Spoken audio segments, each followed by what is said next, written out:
O Novo Testamento não proíbe a riqueza, nem censura a prosperidade material. Depois você leia todos esses textos ali, tá? Você leia na sua casa. Eu vou ler Lucas 12:15. Abra a sua Bíblia aí, por favor.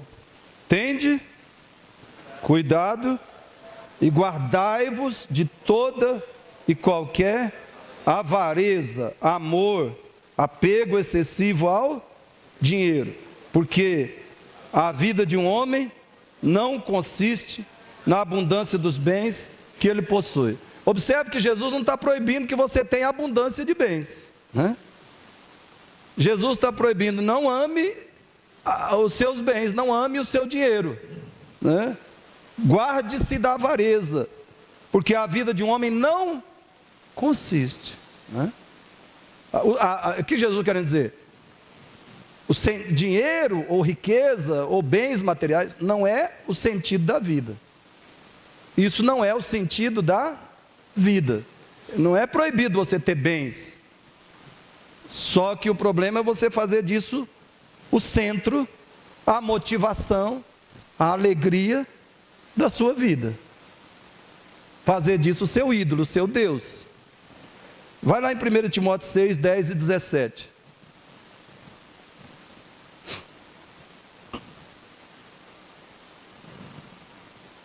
Primeiro Timóteo 6, 10 e 17.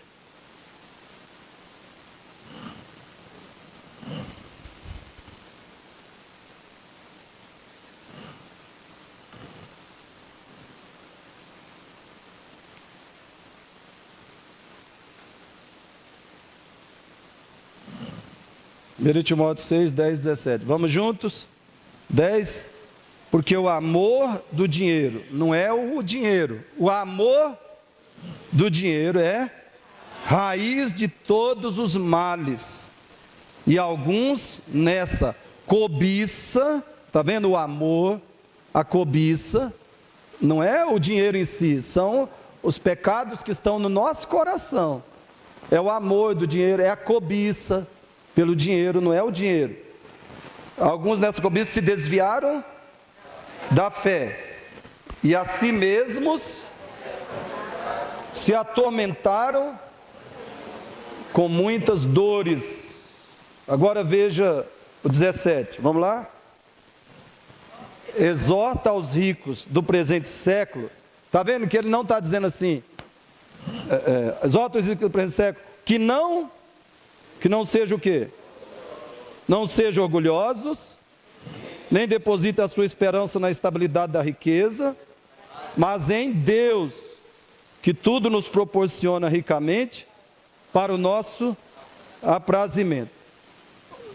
Presta atenção que ele não está dizendo assim: exorta os ricos do presente século que desistam de ser ricos, que renunciem à riqueza, que distribuam suas riquezas. É isso que ele está falando? Não. Não está falando exorta os ricos que deixem de ser ricos. Ele está dando 3 instruções. É sobre como se relacionar com a riqueza, como se relacionar com o dinheiro. Primeira coisa, como é que os ricos devem se relacionar com o dinheiro?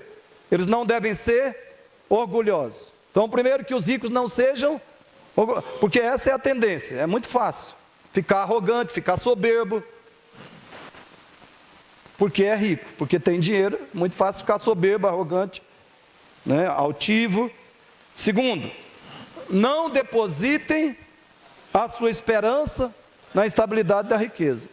Primeiro, evite o orgulho que é naturalmente, muitas vezes é automaticamente gerado pelo ter dinheiro, pelo ser rico ou ser bem abastado financeira, materialmente.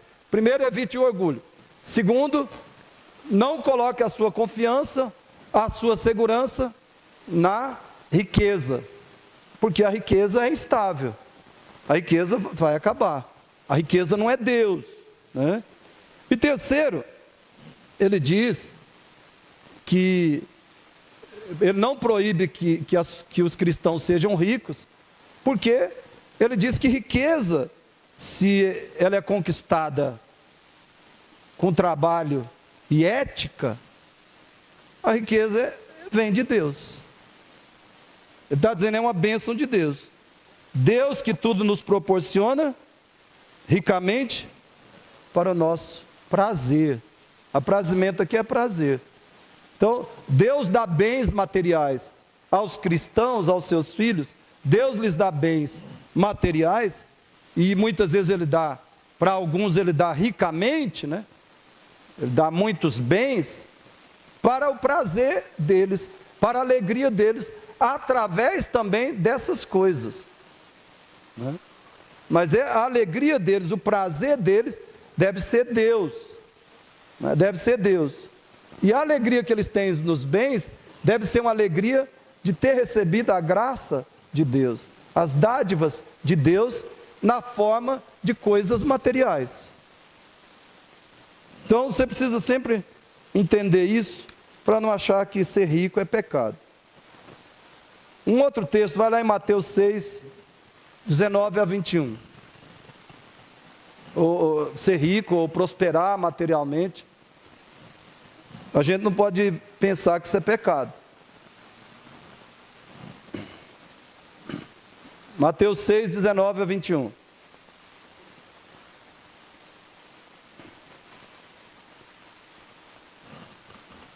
Você poderia ler esse texto e falar, ó, eu não posso acumular, né, dinheiro, nem carro, nenhum bem material. Eu não posso ter mais de uma casa, eu não posso ter um salário além do suficiente para pagar minhas contas do mês. Mas se você prestar atenção, não é isso que Jesus está ensinando. Vamos ler juntos, Mateus 6, 19, 21. Não acumuleis para vós outros tesouros sobre a terra, mas o quê?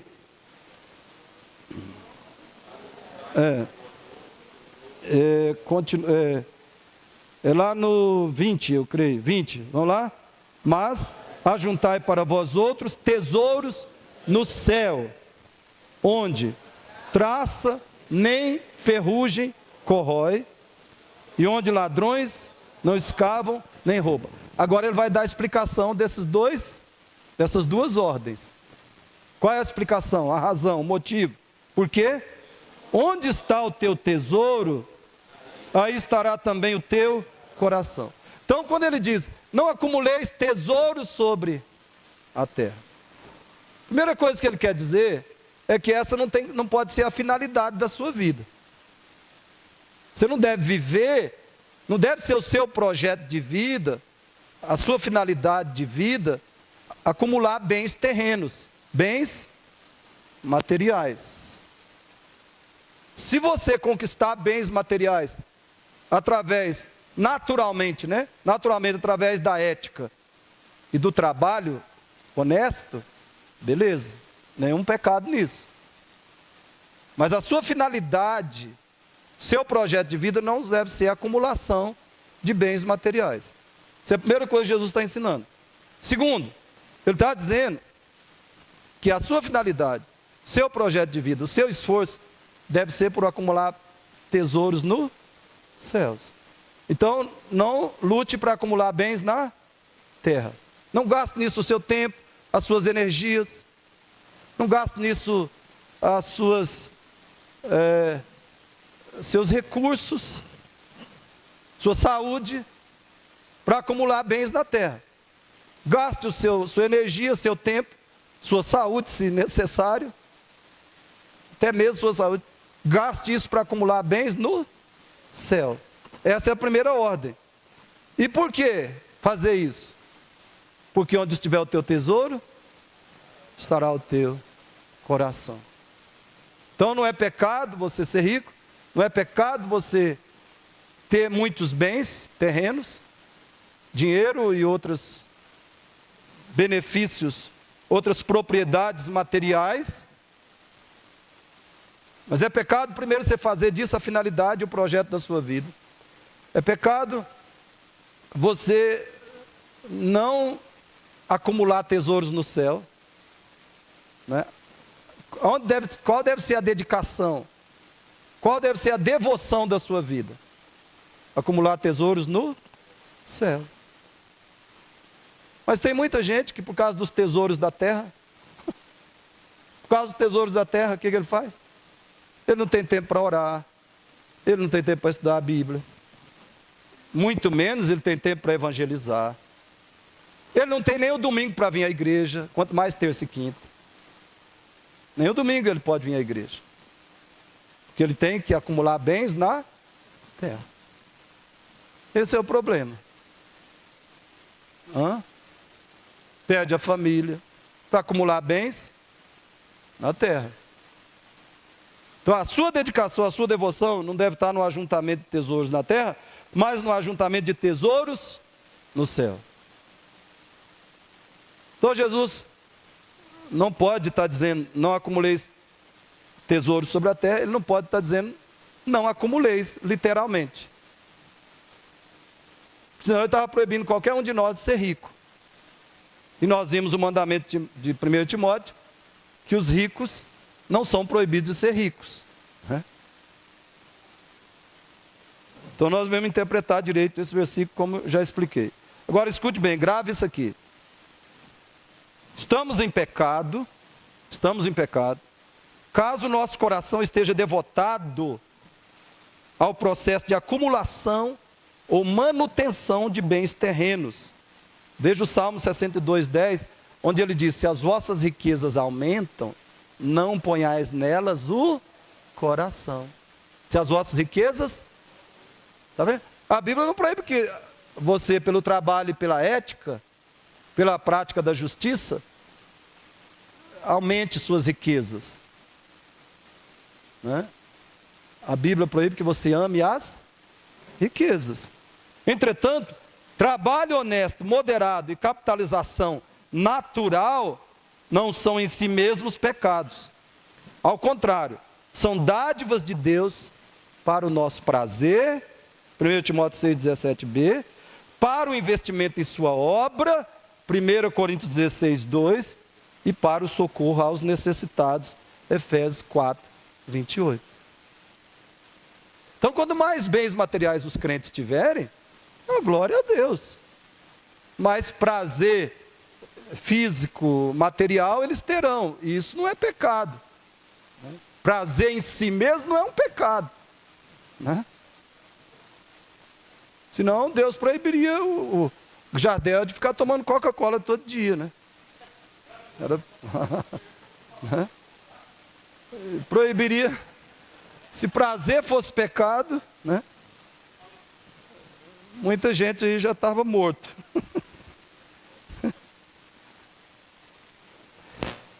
Então os bens são para o nosso prazer, para o investimento na obra de Deus, né? Nós darmos mais dízimos, mais ofertas, para socorrermos os necessitados. Então capitalização natural, não tem nada de errado. Economia não tem nada de errado. Jesus multiplicou os pães, depois falou o quê? Pegue tudo que sobrou para que nada se perca. Só que nós às vezes ficamos na penúria porque a gente deixa Deus dá e a gente vai esbanja daqui, perde dali, desperdiça de lá. E aí fica em condição difícil mesmo. Se você já ganha pouco e você gasta mal, que você ganha, você está na pior. Ganha pouco e ainda gasta mal, pronto, dançou, jogou fora, né? Ô gente, como tem crente desperdiçador. Não é o caso do meu pai do céu, não é o caso do Bruno e da Priscila, né? Do Breno e da Adra, mas às vezes eles vêm em casa e entram no quarto e daqui a pouco eu vejo lá a luz acesa. Eu vou lá e apago. Na sua casa você não faz assim, né? Eu tenho certeza.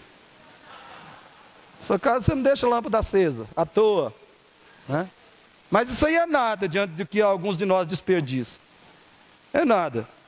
Segundo, juntos, a Bíblia nunca exige que os cristãos desprezem a prosperidade ou distribuam todos os seus bens.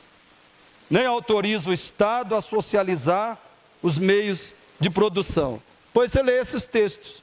Então, só grave isso. A Bíblia nunca exige que os cristãos desprezem a prosperidade ou distribuam todos os seus bens.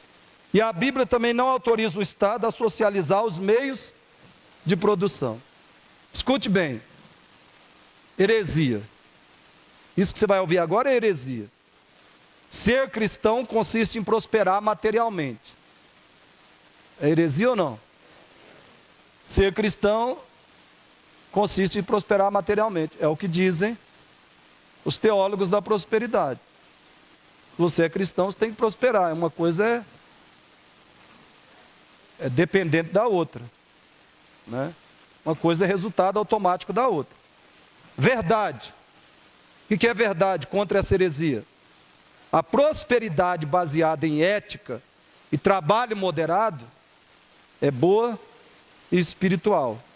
Ou seja, é cristã. Então grave isso, a prosperidade baseada em ética e trabalho moderado é boa, espiritual, é cristã. Terceiro, juntos, o livro de Atos não estabelece, ou seja, nunca respalda qualquer modelo político, econômico ou religioso, comunista ou socialista. Então os católicos marxistas estão adotando e ensinando uma heresia. E os evangélicos marxistas estão fazendo o mesmo. Adotando, ensinando, pregando heresia. Defendendo heresia. Olha Atos 2, 45 depois, Atos 4, 32, 33, 35. E lembre que esses textos não ensinam comunismo e socialismo. As pessoas interpretam assim, né? Ah, aqui, olha a Bíblia. Está ensinando o comunismo, está ensinando o socialismo, está ensinando o marxismo. Esses textos não ensinam isso. Por quê? Escute bem por quê. A distribuição ou socialização dos bens materiais ocorrida na igreja de Jerusalém, primeiro, não foi ordenada ou exigida por Deus. Segundo, ela foi absolutamente voluntária. Voluntária. Os cristãos deram porque foram movidos pelo seu amor por Cristo e pelos outros. Por isso que deram, até venderam e distribuíram seus bens. Movidos por amor por Cristo e pelos outros. Foi algo completamente voluntário, o que é completamente diferente do socialismo, do marxismo, como ideologia. E terceiro, essa distribuição e socialização da igreja de Jerusalém não envolveu nem toda a comunidade de Jerusalém, porque teve pessoas que permaneceram com as suas casas. E você vai ver isso em Atos 2, 46, Atos 12, 12. E muito menos envolveu toda a igreja primitiva. Toda a igreja primitiva não saiu vendendo e distribuindo seus bens. Você vai ver isso, por exemplo, nos capítulos 8 e 9 de 2 Coríntios. Leia lá, capítulos 8 e 9 de 2 Coríntios. Os cristãos possuíam, tinham suas propriedades privadas, seus bens privados, seus meios privados de produção, e não foram obrigados a vender e distribuir esses bens. Portanto, irmãos, vamos ter essa consciência de que capitalismo, prosperidade material, riqueza, não são anticristãos, não são antibíblicos. Vamos ver só mais um ponto hoje. Juntos. O capitalismo leva a sério um dos fatores mais determinantes em política e economia, que é a natureza humana. O capitalismo leva a sério um dos fatores mais determinantes em política e economia, que é a natureza humana. O que o socialismo e os socialistas esquecem, ou querem premeditadamente negar, é que o homem é essencialmente mau. O ser humano é essencialmente mau. Resumindo, como diz Paulo em Romanos 7, Romanos 1, e Jesus em João capítulo 8, e Gênesis capítulo 6, o homem é pecado. O homem é escravo do... Depois que o homem caiu, depois da queda, o homem se tornou essencialmente pecado. Escravo do pecado, é o que diz a Bíblia. E isso nos leva a 7 verdades que são ignoradas ou conscientemente desprezadas pelo socialismo. Vamos ver essas verdades aí. Fale comigo. Primeiro, a natureza humana só funciona relativamente bem num regime que respeita a autodeterminação, a esperança, a escolha e o interesse pessoais. Só que os socialistas esquecem disso. Por isso que os primeiros comunistas, para implantar o comunismo ou o socialismo, eles tiveram que usar da força e da violência. Os primeiros comunistas usaram da força, da violência e do assassinato, da tortura, do genocídio, porque eles esquecem isso. Eles não têm consciência disso. E hoje, por causa dessa realidade do ser humano, eles usam da manipulação, da retórica, da falácia. Eles usam da retórica, da falácia e da manipulação para tentar convencer as pessoas. E quando tem o poder, usa novamente da violência, né?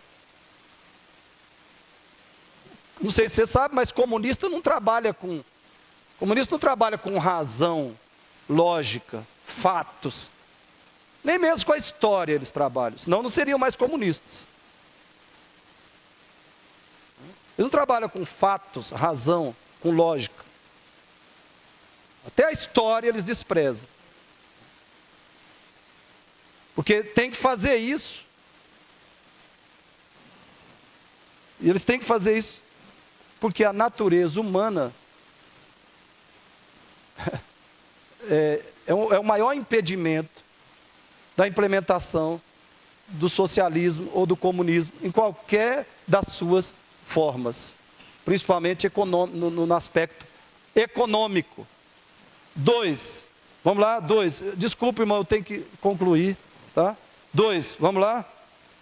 O ser humano somente e sempre estará disposto a buscar e se sacrificar pelo que julga melhor para si mesmo. Por isso que socialismo nunca vai funcionar.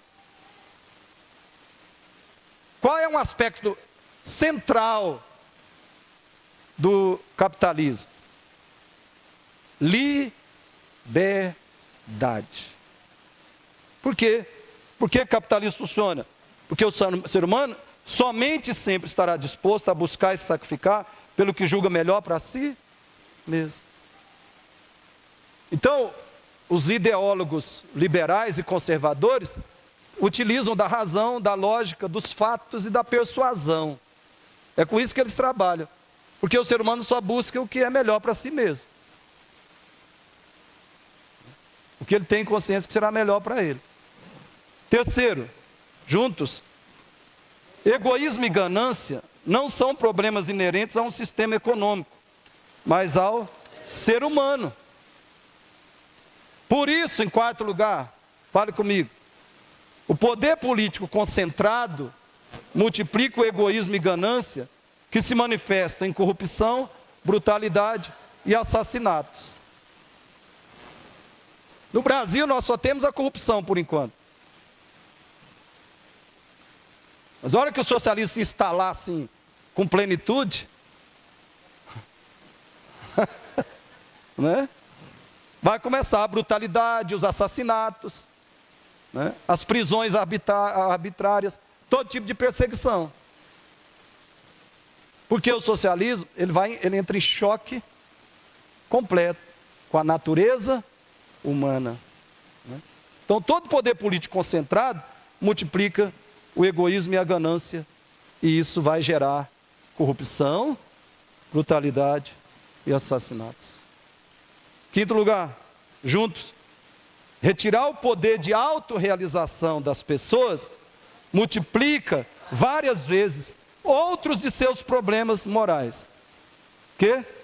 Apatia, preguiça, negligência e até violência. Por isso o socialismo não funciona. Essa é a raiz das coisas. 6.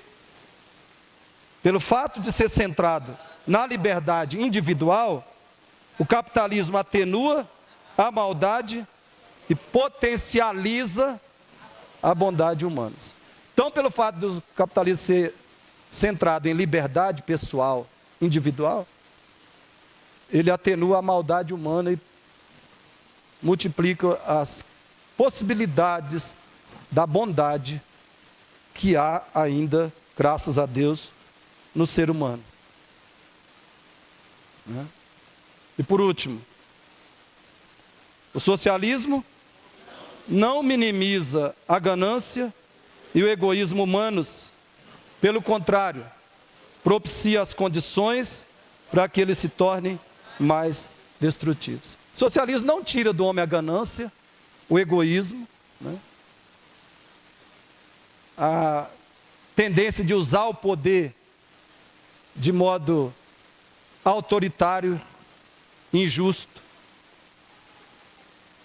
O socialismo não tira isso do ser humano. E, pelo contrário, ele propicia todas as condições para que o egoísmo e a ganância do homem se tornem mais destrutivos do que é no capitalismo.